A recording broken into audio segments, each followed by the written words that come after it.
Nagsagawa kanina ng earthquake drill sa iba't ibang lugar sa bansa bilang bahagi ng National Disaster Awareness Month. Makibalita tayo kay Sozi Alamban.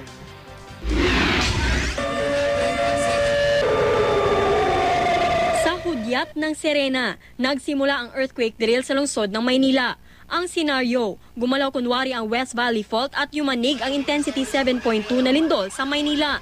Sinabayan pa ng kunwaring nasusunog na gusali. May ilan ding biktimang natrap sa isang gumuhong gusali na kailangang sagipin. At dahil sa pagyanig, nagkabanggaan pa ang mga sasakyang may dalang hazardous materials. Sa naturang drill, ipinakita ng mga rescuer ang mga dapat gawin kapag nagkalindol at mga kagamitang kailangan para sa pag-rescue. Bahagi ito ng National Disaster Awareness Month. Siguro makakuha rin kami sa national government. Mga magkano sir pwede yan at siguro may priority ito sa siguro mga another 200 million. Kasabay nito ang drill sa Marikina, Mandaluyong, Parañaque at iba pang lugar sa bansa. Sa Zamboanga City, pinangunahan ng Office of Civil Defense Region 9 ang earthquake drill sa dalawang high school. Tuloy-tuloy pa rin yung ating advocacy.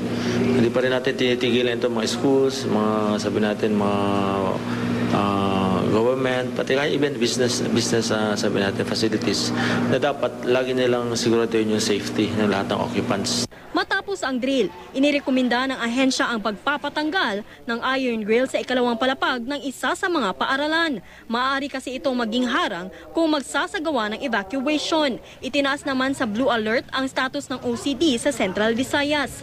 Base kasi sa forecast ng Pag-asa, makararanas ng madalas na pag-ulan ang rehiyon hanggang sa araw ng Linggo. 24 oras nang nakamonitor ang OCD at pinaghahanda ang mga lokal na pamahalaan sakaling kailanganing magsagawa ng evacuation. Sa El Salvador, Misamis Oriental, gumagamit na ng upper air balloon ang Pag-asa para sa mas komprehensibong pagtaya ng panahon. Isa itong transmitter na kumukuha ng weather parameters sa himpapawid, gaya ng pressure, temperature, humidity at wind speed. Araw-araw nagpapalipad ng dalawang upper air balloon tuwing alas 8 ng umaga at alas 8 ng gabi. Sozi Alamban, Nagbabalita, Pilipinas.